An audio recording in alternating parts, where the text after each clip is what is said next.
The Australian Security Academy acknowledges the traditional owners of country throughout Australia and recognises the continuing connection to lands, waters and communities.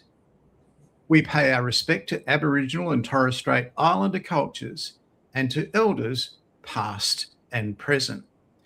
Aboriginal and Torres Strait Islander peoples should be aware that this series of live streams contains images or names of people who have passed away.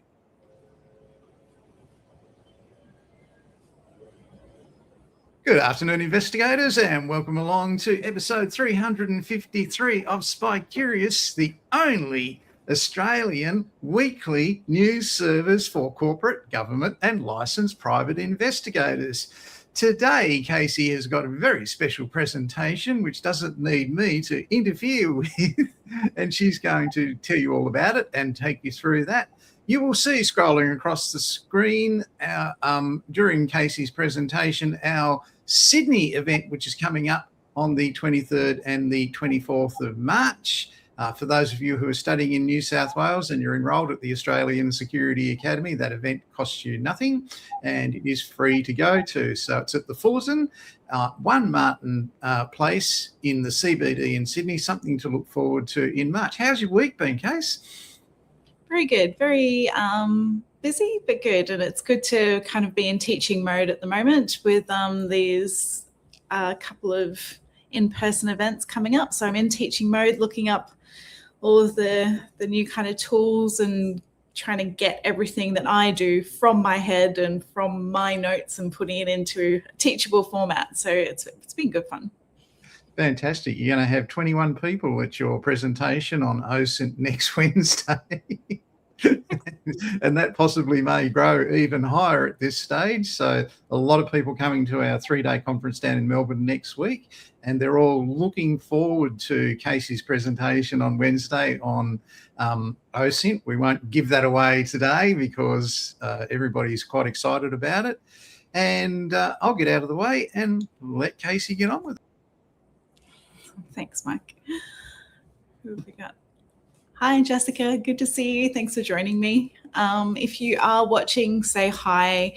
We are a little bit mismatched with time coming back in the new year just because we've been exceptionally busy. I think Mike has only had Christmas Day off and that's about it. He's been working exceptionally hard all year. So it's been a very, very busy year. And as I said, I am very much in teaching mode. I've put my caseload to the side at the moment, have my teacher's hat on, and I've been looking into even more new things that have been popping up. Just started a Bachelor of Security Studies. I will do the Certificate for Security. Very good, very good. Well, you're in learning mode, which is excellent. You'll be able to give us some tips as well, so that'll be excellent.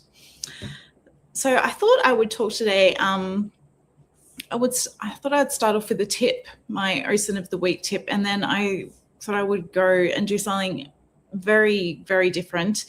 Today is essentially going to be just like a mini OSINT episode because Mike's exceptionally busy. We wanted to do something for Spy Curious, and this is going to be a free mini teaching episode. So if you have any open source intelligence questions, please feel free to ask them in the chat. Make sure you say hi if you're watching.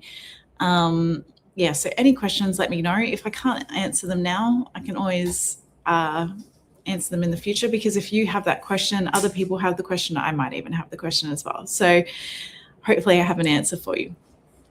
But I thought I would do a screen share today because screen shares are so much fun and you never know what you're going to come across. So I'm just going to share my screen. We want an entire screen and screen two. Hopefully this works for me and I don't accidentally bring up anything inappropriate. That's what happens when you're live. So if it goes too far south too quick, we can always hide the episode. So I can see more and more people joining. So make sure you say hi if you are watching live. And today is a special OSINT episode. First off, I'm giving a tip, and then I'm going to walk through something that's a little bit more topical at the moment. And I know that there are lots of people that will be using OSINT very feverishly during this time. So, but first to my tip, one of the places that I always start, and I think is one of the most underutilized when it comes to looking up people, and especially if they have a business or a website, and that's WhoXY or Whoxy, like I hear it spoken about in many, many different ways. But it's definitely one of my favorites because it gives you so much information, as well as historical information. And historical information, if you are a desktop investigator and you use OSINT, you know that historical information is very important because sometimes we just need a pivot point. We just need one little piece of the puzzle so we can get the whole picture or start to form a picture. And historical data is fantastic for that. So I thought I would use us as an example to start with. As you can see, I've already been playing with it today. Actually, let's go to domain. I thought I would look up domain .com.au to start with, because as we know, I think it's Jerry Harvey that owns Domain, and he's got Harvey Norman as well. And you can see that the registrar is Corporation Service Company Australia, so he's got it registered through an Australian company, which is awesome. So there are 76 similar domains to domain.com.au. And for those who don't know what Domain is, it's essentially a furniture company. They used to be huge. Now I'm not sure if they're that big, but they're still around. I was there furniture shopping the other day. Hey Jai, great to see you. Juggling responsibilities. Well, glad to have you here. Thank you for joining me. So as you can see, it's given us that where it's registered, it has 76 similar domains. So you can look into that. You can click on that and have a look at it. And it has a registrant contact, which is Adam Ma, which is interesting. And he also has 18 domains registered under his name. I've got someone else saying hi. Hi, Belinda. Thank you for joining us. So Adam Ma has 18 domains there, which we will have a look at shortly. But if you scroll down a bit further, you can see that some historical data, and there's 3 records here. So we've got the name Jeff Black, who had it registered in the 20th of October 2022. And you can see that there, next to the Jeff Black name, he has 1,544 other domains registered to his name. So there could be a number of reasons for this. Hi, Brooke. Thank you for joining me. So don't forget, guys, if I'm talking, please ask questions. This is an interactive Spy Curious. So if you have any questions, please feel free to ask them. If I rush over something too quickly, just ask them in the chat and I'll make sure I get to them. So Jeff Black has 1,544 domains registered to his name. That could mean he either runs a very successful marketing business. So he could have a marketing company in Australia and he manages, I don't know, it could be like maybe 500 businesses. Like, that's exceptional. And they all have 3 domains each, and that's how he has that many domains. Or he could have a very common name, and that's just how many he has registered, like how many, like there could be a bunch of Jeff Blacks and they all have all these different domains registered. There's no way of kind of telling. But let's have a look at Andrew to begin with. So Andrew Ma, he took over from Jeff Black, as we can see. So he only took over from the 6th of Feb this year. So they might have switched marketing companies, or maybe they have a new marketing manager at Domain. So let's have a look into Andrew and see what other domains he has registered. Who else have we got? Hi, Kevin. Thank you for joining. Oh, Bundaberg. probably nice and warm today. It sure is hot here. So let's check out these other domains. So Adam Ma, I imagine that this is quite a common name. So these could be a lot of false positives or maybe not. You can see that we have decodecapital.com.au. That's Australian. There's quite a few Australian sites, so they could be his. Domainphotos.com.au, domain.com.au, which we know he's looking after now. Overdose Tech, China Gift Airs, I think it says. Mike was right. I should have put my glasses on.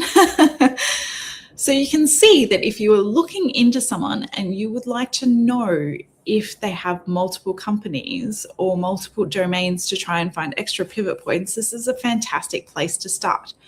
Keeping in mind that there are definitely false positives here, because we do not know which ones of these that he actually registered himself. And I will go through my name and show you how many false positives there can be. But at the same time, this guy is likely an administrator for a marketing company. So we don't necessarily have someone from Domain, or he could be the marketing guy at Domain. We can use our OSINT skills to go and check that out further. But we'll be doing that kind of shortly with my other example. So that's just a really great way to have a look and see, because a lot of people, when they start their business or if they have a small business, they just register it under their own name. They don't use a marketing service. They don't have a head of marketing department because they have a small business, and they might have Jim's Plumbing, they might have Jim's Mowing, that kind of thing.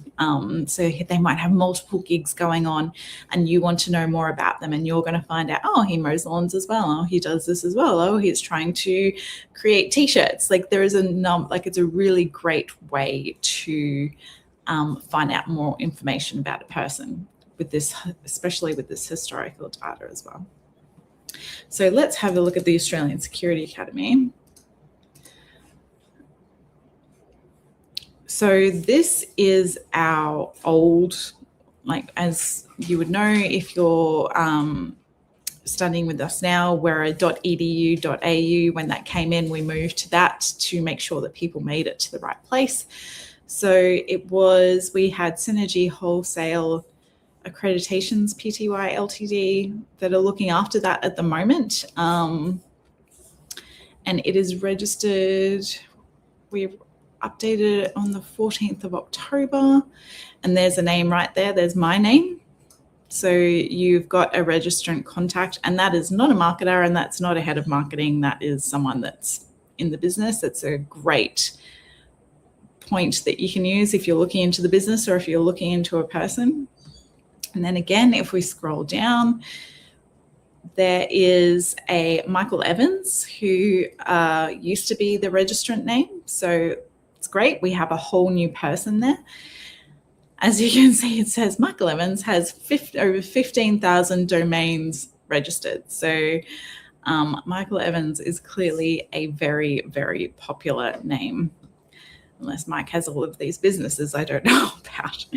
So you can see we've got Mike here as well. And then I'm from like about 2025 when we actually, we had it being auto-registered through a company, and they didn't auto-register it for us. They mucked it up somehow, and someone actually nicked the domain for us. So between the 20th of May and the 25th of September last year, I was actually fighting to get the domain back because this person had bought it and was redirecting it to basically like a list of our competition.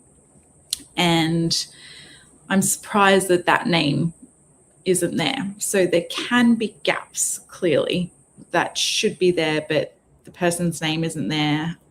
But I found it out through a Whois registry. That's how we got to negotiate with him to get the website back. So let's have a quick look at Casey Evans to see what domains are here. So as you can see, there's 30 domains under Casey Evans.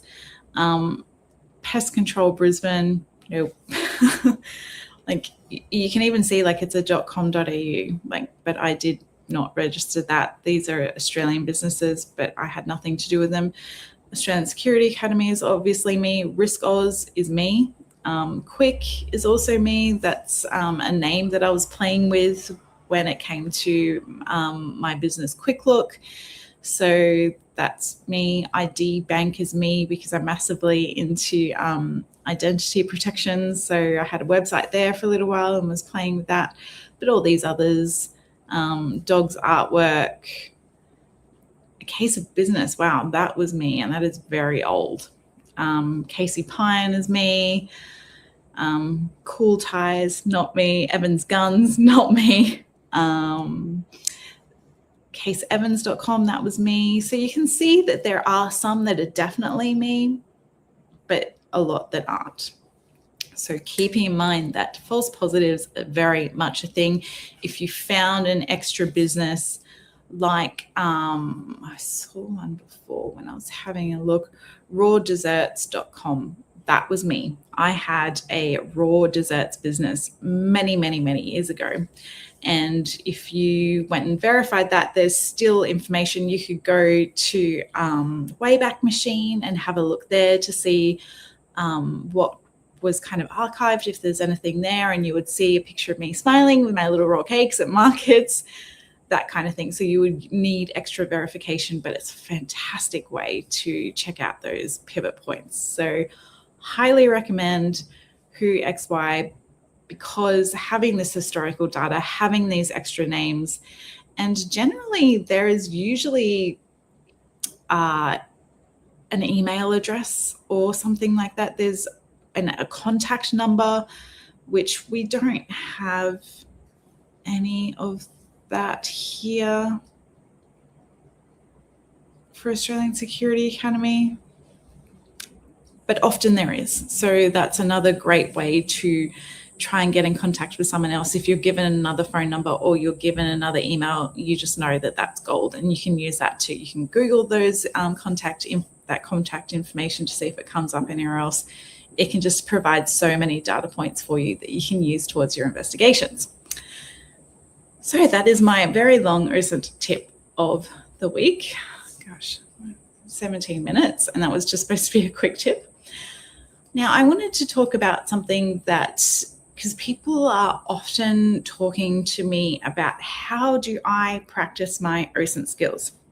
And basically I tell them to go to your local police's or your state police page, or you can look at the federal police and look at missing persons and see if you can find information regarding a missing person. Because if you're using your Google Dorking skills, if you're using your reverse image searches, you will find information about these people and you will find points to pivot off. There will be news articles about that missing person. There will be, depending on how long ago the person went missing, you might find social media. And it's just a fantastic way to practice your OSINT skills. Now, this is something, as we all know, that the Epstein files were recently released, and I just know for a fact that there are a million investigative journalists out there practicing OSINT skills, and I think that this is another fun way and just a curious way that you can practice your OSINT skills as well, by having a look at data dumps. So data dumps are huge in the world of OSINT, because if you're presented with a heap of data and you have to look at it and you have to figure things out. So that's like a lot of our intelligence agencies will be going through this. Anyone that works within the different state departments, they will be combing through this data to see if anyone high up in the world of Queensland, for example, I'm in Queensland, so they'll be having a look to see if there's any Queensland senators or politicians that have been found in there to take action or just preempt anything.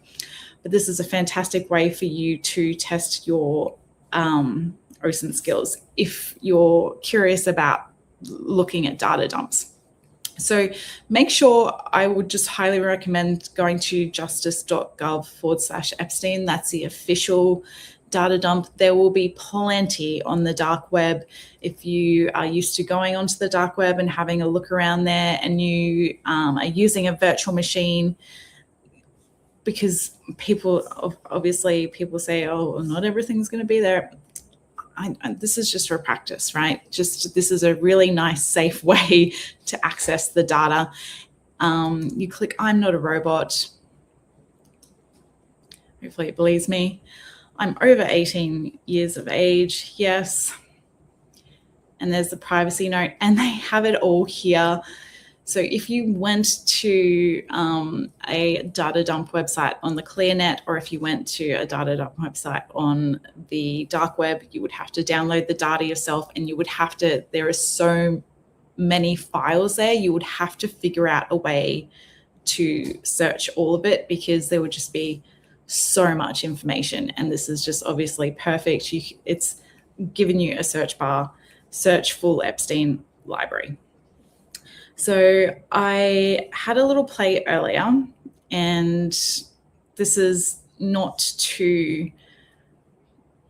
I'm not picking on anyone. I'm not jumping into any kind of conspiracy. I just find it fascinating that it's there, and I know that this name is there. I heard that Pauline Hanson came up in the files, and we will type that in. And there is 36 results for Pauline Hanson.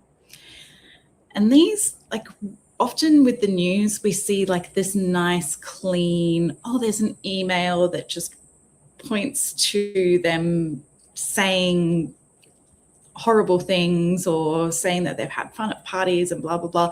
It would have taken investigative journalists hours and hours and hours of combing and guessing at names, because there's just so much information. The amount of open source intelligence that's gone into that, and then having to verify that data on top of it, because news networks, they don't want to be sued. So this is, something that a lot of OSINTers will be looking at the moment. So let's just have a look at the first one. Pauline Hanson. There is a registered post lodgement receipt. And there is a letter to Pauline from 2020. And it's from Jacqueline Pearce. I had a quick read through beforehand, and it's basically a lady from South Australia who developed something medical, and is saying that the information was stolen. She's been bullied and harassed by the police and the government, and just being told to shut up, and has had to deal with all of this. This is actually quite conspiratorial. It could be very true. It might not be. I know senators, no matter who they are, and politicians get strange messages all the time. So you can see that we have letters here. A letter from someone about needing help. And as if you were if you were asked to look into this as an investigator, you would straight away. You've got Pauline Hanson, and then we have a heap of information in here, specifically the name Jacqueline Pearce. We know that she's from South Australia, so you would use your dogging skills to go further into that to find out more information.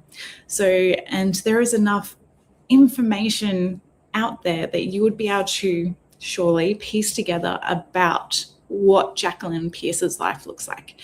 Is she out there on the internet? Is she discussing things in forums? Is she in medical forums? You could check AHPRA to make sure that she is a doctor. I don't know if she actually said she was a doctor, but she is a scientist. There would be some kind of registry for scientists, I believe. I'm not 100% sure, but if you need a license to practice something, there's a registry. You can check that. So there's a heap of information there that you can go and start painting the picture. It's like, is this, like, what kind of character is she? Is she in conspiratorial, Friday afternoon, groups just saying rubbish all the time? Or is she in scientific groups saying, hey, this is a thing, we need to speak about it, I'm suffering from all of this? There is so much investigation that can go into this. And then obviously she's done her own investigation, and she gives timelines. She's actually done really well here. She's given a timeline, time and event line, which is what we do as investigators. And this is what people, intelligence agencies, investigators, and journalists will be doing right now, is that they will be going through, it's quite lucky that there's only 36 results here for Pauline Hanson, because they would be going through, they would be putting together a time and event line, and it's like, well, why is this data in the Epstein files? And they would go through it, figure it out, and you would have to put together a time and event line, put together some intelligence. Remember, data is not intelligence. Data is just information. A picture is just a picture until you give it context. All of these are just simple little emails. They don't mean anything until you find the context. So as an open source intelligence professional, you're using that skill to derive context and also time and event lines. You're looking to reduce the facts. So just a cool way to practice your open source intelligence skills, especially if you're someone that's looking to go into government investigations. You will often be handed cases like this, not necessarily as a civil investigator, as a licensed private investigator. I get this person has a workers' compensation claim. We're looking into, they're doing data sweeps to see if they say they've got a bad back, but hey, they're playing cricket at their local cricket club on the weekend, and the cricket club has tagged them in the Facebook post, and our surveillance officer they missed that because we didn't pay them to go there that day. That's the kind of thing that you do as a civil investigator. You're also doing background checks. You're doing all of that kind of stuff. So whereas if you're in a government investigation role, you were doing these more complex, here's a bunch of information, here's a bunch of emails, here's a data set, and you need to tell us what this means. So this is just an excellent way to practice that skill. And especially going off this, the name Pauline Hanson, I'm not saying that every single one of those are the Pauline Hanson. There could be a different Pauline Hanson. I haven't been through every single one of them, but 36 is really good to be able to go through and have a look around and just see what you can derive, and see using your OSINT skills that you have learnt through the academy or wherever you're learning them. You can use these to, just really hone your craft and hone your skill and develop that investigative mind. At the same time, you, as well as leaving behind your bias. I know I was talking a lot about this could just be a conspiratorial type person that's saying they're being bullied and harassed by the government. It very much happens. So you have to leave aside, they're not a conspiracy theorist. They're not being targeted by the government. You are just looking at the person as, I don't remember her name, Jacqueline Pearce. So you're looking at Jacqueline Pearce, and you need to start painting a picture, and you're not using any of your biases right now. You are just trying to figure out who Jacqueline Pearce is, who the internet says she is, what her digital footprint says about her. So, and that's the information you will gather, and then you will start going into more of the details around everything that she's put forward, which you would be doing 100% online, which is just a really fantastic way for you to practice your OSINT skills. Do you have any practice tips for company assets? That's just a lot of sleuthing on social media, using historical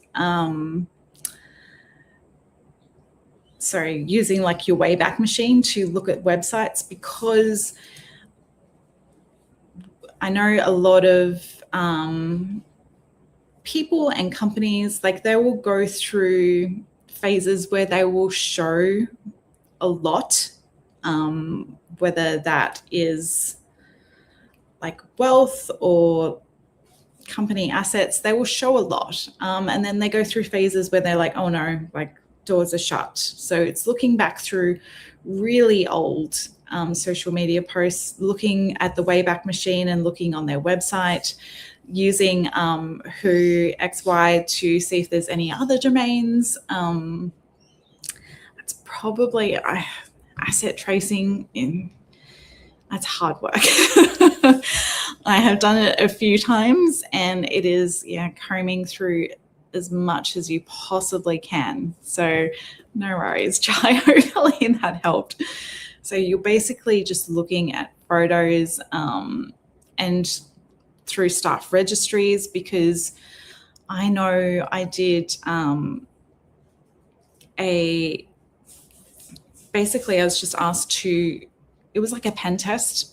It was basically a company was getting really big really quickly. They were a development company, and a couple of friends started it. The offsider was a really loud personality, whereas the actual owner, like they're best mates, but the actual owner, he was really quiet and quite reserved, really details orientated. And he wanted a pen test type thing, just find out all of the information that I could possibly find. The owner, there was like nothing. He shared nothing on social media. He was just the typical bloke that just had like a picture from 2018 of his kids when they were young. Whereas the offsider, he had so much. He had, and this company is a big company, and they even had a racing team that was sponsored by the company. So I'm pretty sure the car that was company asset.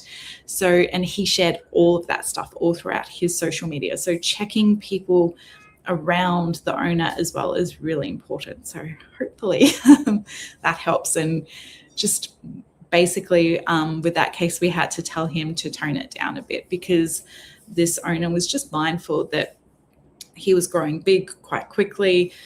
Development is quite a cutthroat industry. He didn't want things coming back and biting him in the butt, so to speak. So yes, also check the staff in the inner and outer circles as well. So yes, that is half an hour. If anyone has any questions, please ask them in the chat. Hi Nanad, Happy New Year, good to see you. So fantastic way to practice your OSINT skills. You can type any, obviously, name in there, and any name that takes your fancy, or I don't know much about specifically what's going on in the Epstein files at the moment. I'm assuming most people are just generally looking for names. So it's, a really fantastic way to take data, because data dumps is a real thing. And if you are doing government investigation work, if you are looking to maybe move into intelligence later, this is just an excellent way, and it really helps your investigative mind. Even if you are not, if you are a civil investigator like me, I love this stuff. I will often go onto the missing persons website, because obviously I teach as well. So doing cases outside of my normal way that I do them has really helped me develop as an investigator, because I go that extra mile. So it's one of those things that just helps your investigative mind. And when you're working on something different, it helps you go, oh, I might look over here. And it's like, I've actually never looked over here before. It's like, what does it mean to look over here? What am I going to uncover? So the constant pivot points, the constant interesting little tidbits that you find, and it's a really good personal challenge, because, and that Pauline Hanson one, that's perfect, because you have such an emotive bunch of emails that you're going to go through. This woman's life has been destroyed. She's a scientist. She's had her IP stolen, she's been bullied and harassed. Like, there's so much there. So, and as an investigator, you need to keep it all in check. So hopefully that helps. Hopefully that takes your interest, as if you're a student that's really interested in open source intelligence, or someone that's looking to strengthen their with that skill set. It's just a fantastic way to do that. Even if you just did it for half an hour, just practicing your Google Dorking skills, and looking for PDFs around the lady Jacqueline Pierce. If you were doing that, it's just a really excellent, like, there's so many names here. Practicing your time and event line. It's like, okay, that we've got a date here and we have a name here. So also connections, so you can put that together. So these are all part of the investigative process, and it really helps strengthen your skill as an investigator. So a really interesting way that's really very much front and center of the world at the moment, and just a fantastic way to practice your skills. So I hope you found that helpful, and a little bit different. Very different, Casey, and very, very helpful, and a good precursor to what you're doing next week in Melbourne, and what you'll be taking to the next level in Sydney on the 23rd and 24th of March. So something really exciting to look forward to for those participants there. And lucky people online today got an inside look behind the scenes of what Casey's going to be talking about, what she's going to be doing, examples she's going to be giving throughout 3 days in Melbourne next week on the 9th, 10th and 11th of February. Casey, thank you very much for coming in. We really appreciate that. No problem. I'm sure you're going to have an interesting next week. Next week, you're catching up with many people down there? I have a couple of people I'm catching up with, but I haven't overfilled my calendar. When I'm in teaching mode, I try and really stick to that. So fair enough. No, we've got a really busy week next week in Melbourne, and I'm really looking forward to it. There'll be something like 22 people participating in the program, and over the 3 days there'll be something like 27 people participating for various parts of study they've got to complete or take part in, for locate subjects with Casey or report writing with Pat, and a whole range of different things. So people, thanks very much for watching this week. We'll be back next week with episode 354, 6 years of Spy Curious, which has gone very, very quickly. And we'll look forward to seeing you then. Thanks, Casey. Thanks for watching, people. We'll see you next week. Thanks, everyone. Bye.